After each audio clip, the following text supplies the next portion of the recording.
abbiamo parlato della costruzione polifonica del romanzo di Stéphanie. Questa è un'altra delle sintonie che mi piacerebbe sottolineare, la coralità, no? Dei nostri due romanzi. Ci sono dei personaggi che da una situazione iniziale di isolamento, potremmo dire, un po' alla volta si incontrano e in un certo senso trovano in questo incontrarsi, in questo muoversi insieme, in questo solidarizzare, trovano una sorta di ragion d'essere, una spiegazione per reagire a quello che gli sta capitando, trovano una forza nuova, mi sembra. Nel romanzo di Stéphanie, dicevamo, ci sono tre voci che si alternano e che corrispondono a dei personaggi ma anche a dei luoghi. Il y a une dimension spatiale, géographique, très forte dans ton roman, très détaillé, mais on en parlerà. Nel mio questi personaggi invece si muovono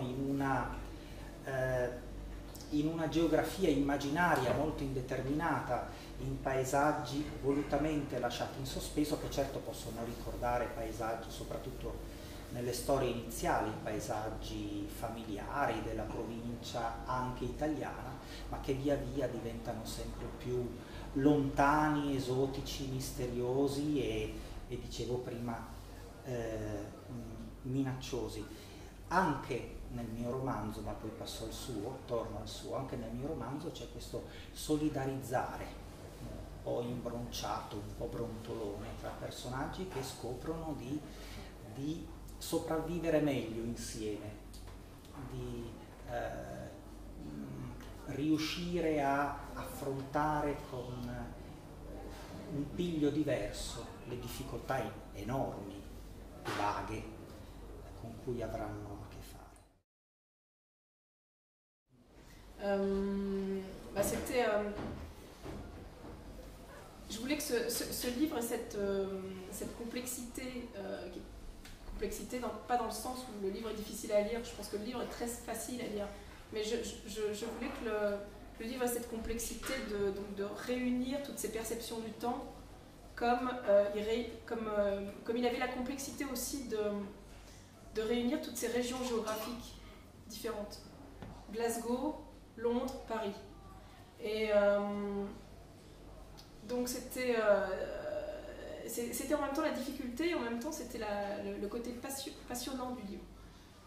Bon voilà, comme j'ai raconté, surtout au tout début, j'ai voulu en fait, la première scène en fait c'est Tara qui prend la parole et je n'explique pas évidemment au lecteur tout de suite où elle est et on suit les pensées de cette femme qui se trouve dans cette maison close et qui attend ses clients.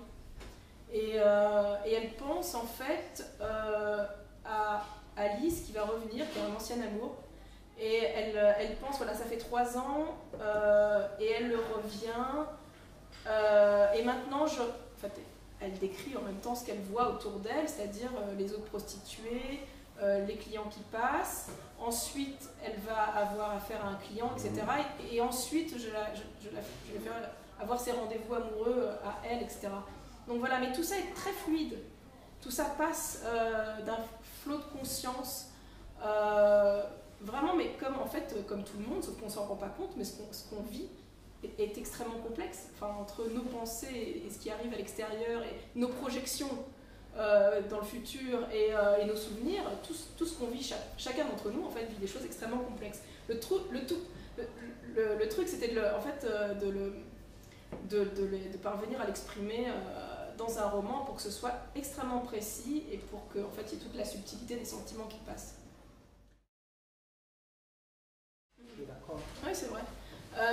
Mais alors là, justement, pas forcément comme on a l'habitude de le voir dans le roman contemporain, avec le corps uniquement, rapport sexuel, etc. Mais aussi le corps en souffrance, la maladie, le fait d'utiliser son corps aussi pour expérimenter dans le domaine artistique.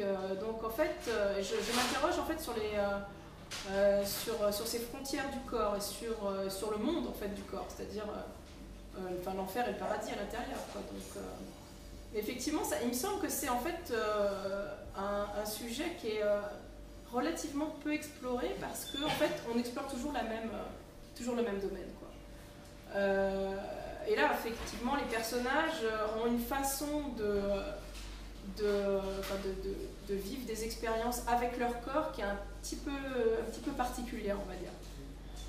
Ne serait-ce que Tara, qui voilà, a une façon d'utiliser son corps qui est pas commune. Simon Black aussi, parce que lui, il va vivre très fortement ses expérimentations dans le but de créer ses toiles. Après, il y a le troisième personnage que j'ai pas évoqué, en fait, c'est une mère de famille. C'est la mère d'un petit personnage de 9 ans, qui est en fait une mère très très possessive, mais débordante d'amour pour son enfant, et incapable en fait de couper le cordon, quoi. Et ça, c'était aussi quelque chose que je voulais exprimer, et c'était cette espèce de symbiose mère-enfant, presque maladive. Et je voulais vraiment parler de cette espèce de presque monstruosité quotidienne d'une mère qui aime trop sa fille, au point qu'elle lui pardonne absolument tout, et qu'en fait c'est le début de la folie, hein, quand même. On sait que c'est une folie douce quand même, mais voilà. Ça n'a l'air de rien comme ça, mais si on regarde quand même, je pense qu'on peut trouver des cas comme ça d'amour monstre. Et voilà, c'est une façon en fait de refuser la séparation du corps, de son propre corps, avec le corps de l'autre. Là encore. Esplorare i corpi, raccontare i corpi, raccontare le vite dei personaggi attraverso il racconto delle trasformazioni dei loro corpi. Un'altra delle cose con cui mi sento in profonda sintonia con il tuo mondo letterario. Anche come si intitola? A Gran Giornate, anche in A Gran Giornate ci sono questi personaggi che sono raccontati soprattutto attraverso la loro fisicità, le loro reazioni fisiche, alle volte anche molto sconvenienti e impreviste. Nel mio caso sono piccoli personaggi che hanno dei corpi prepotentemente viventi. Ecco. Qui c'è una differenza però, perché mentre l'analisi di Stéphanie è un'analisi che impiega anche l'ironia, il sottile umorismo, però è fondamentalmente, ottiene fondamentalmente, credo, un effetto drammatico. Nel mio caso parlare di corpi significa soprattutto usare il registro comico, la comicità classica, anche terra-terra, insomma molto concreta e molto fisica, appunto, degli antichi, in particolare Una Gran Giornate. Oui, on avait cette petite discussion il y a quelques jours, en fait, Claudio et moi. En fait, je lui racontais que régulièrement, dans les journaux français, on voit toujours des grandes déclarations, c'est la mort du roman, c'est terminé, le roman est mort, la fiction est morte. Alors, sous-entendu, vive l'autofiction, qui est quand même une fiction, quand même, parce que c'est autofiction. Et puis, en fait, c'est à la fois amusant et agaçant, parce que c'est tellement faux. Et voilà, je pense qu'en plus, ça ne contredit pas le fait qu'on exprime, qu'on parle énormément de soi, en fait, dans nos livres. Mais que la fiction, en fait, c'est simple, c'est la liberté. Donc les gens qui prétendent que voilà, c'est la fin du roman, en fait, je m'inquiète un petit peu, quoi. Je ne sais pas si c'est dans leur intérêt que ce soit la fin du roman, mais moi je pense qu'au contraire, le roman est assez vivace, et heureusement. Voilà. Donc vive l'imagination. Et la liberté. Et la liberté de créer, parce que il me semble que c'est comme ça qu'en fait on touche une réalité. C'est intéressant. Les histoires, il y en a partout, il y en a dans les faits divers, vous rencontrez telle et telle personne, on vous raconte une histoire, tout le monde raconte des histoires. Très bien, mais je pense que pour moi, la littérature, même si le mot est un peu grandiloquent, mais quand même, c'est le travail des perceptions, c'est le travail du point de vue, évidemment, de la langue. Mais quand je vous disais que moi je raconte pas tout, c'est évidemment volontaire. Et comment est-ce qu'on raconte? Quelle langue on utilise? Pour ça c'est toujours intéressant d'utiliser